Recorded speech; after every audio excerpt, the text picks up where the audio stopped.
I'm going to bring her leg down back to neutral again. And then what I want to slowly do is go into soleus and the gastrocnemius. Gastrocnemius comes from the same word where we get gastrointestinal tract, or bellies, the bellies of the gastrocs. And what I'm going to do is slowly work on that, and then a little bit of tib anterior probably, maybe a little bit of the peroneals generally. Also, I find it interesting, anatomically, did you know that they changed the name of peroneus longus? Okay, because when I found this out, I went, oh, come on, guys, really? I got to be in anatomy in school. Now you're just changing names on me willy-nilly? Like, this isn't like Pluto. This is part of our body. We'll call it the peroneals, so. So to be able to access the gastrocs, to be able to access the back of the leg, which is where soleus is the deeper muscle. People are typically having more issues with that than the more superficial gastrocs, but they generally are kind of treated in a very similar manner. What I'm going to wind up doing is just completely changing the body mechanics on this, and I want you to watch this. If you're a massage therapist, please, if you don't do anything else we do today, this. Calves. The runners, cyclists, who else has calf problems? CrossFitters, martial arts. Okay, I was trying to think of other activities that might use their calves more. Honestly, women who wear heels, or anyone who wears heels. I'm not as familiar with that one, but yeah, well, it's fun to bring it up. So what we're going to do is we're going to use a very, very broad tool to work on our calves. This. And she's like, no, I'm running. So I'm going to lift her leg, and I'm going to use my leg. Do you see that I'm not stacked up like this? This is sharper and would definitely be meaner. This is sitting in almost like pigeon pose on this leg right here, which means I'm trying to get the bulk of her calf right on top of my big, broad thigh right here. Now, I'm going to use her leg like a rolling pin to work on my quads and my adductors. I just trick the client into working on me because I need a break. I'm tired. I work all day. These people, what do they want? Oh my God. I'm using this like a rolling pin, just rolling her leg out on my thigh.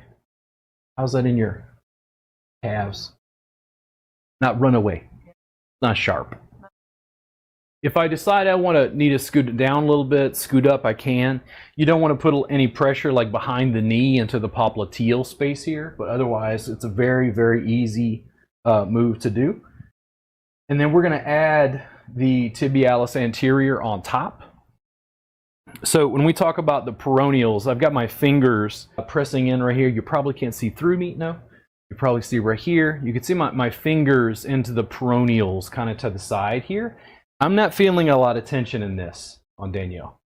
This seems pretty open, but when I get into here, that's the one that I you rolled it. You rolled it. I did.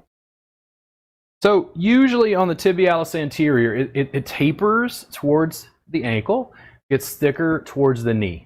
I usually want to start halfway or 2/3 of the way up, and here's the really nice thing about this. I'm still going to work on her calf. I'm still going to work on gastrocs, still going to work on soleus, but I'm going to work on tib anterior at the same time, which means we're addressing 3 muscles and the bulk of the lower leg all at once. And here's how it is. You ready? This is how crazy it is. Hey! So now I'm compressing from both sides, and I'm checking her ibrometer. Because immediately she's like, trying to find out what's going on. All I'm doing is I'm maintaining that pressure in the posterior by pressing her into my leg, and I'm using my broad elbow. She starts doing some active mobilization, just moving her foot there. People who do athletics tend to want to do that, in my experience. Once the client has been trained, they tend to do this on their own without even me, prepping them, coaching them. You dying? That's great. Great. I'm gonna back off for just a second. And then she just let out, I don't know if you could hear it. What did you feel? I felt the blood rush back. Yeah. I felt things releasing. And I felt it like deeper in soleus, also addressing Normally, I think because I'm pressing from the top and the bottom, sometimes because this is a little sharper, it's like people will focus on this and they forget about the lower part of the leg, the back side, the posterior. And then when I let go is when they realize, wow, like that was all compressed and it was like you just sort of integrated it into your nervous system.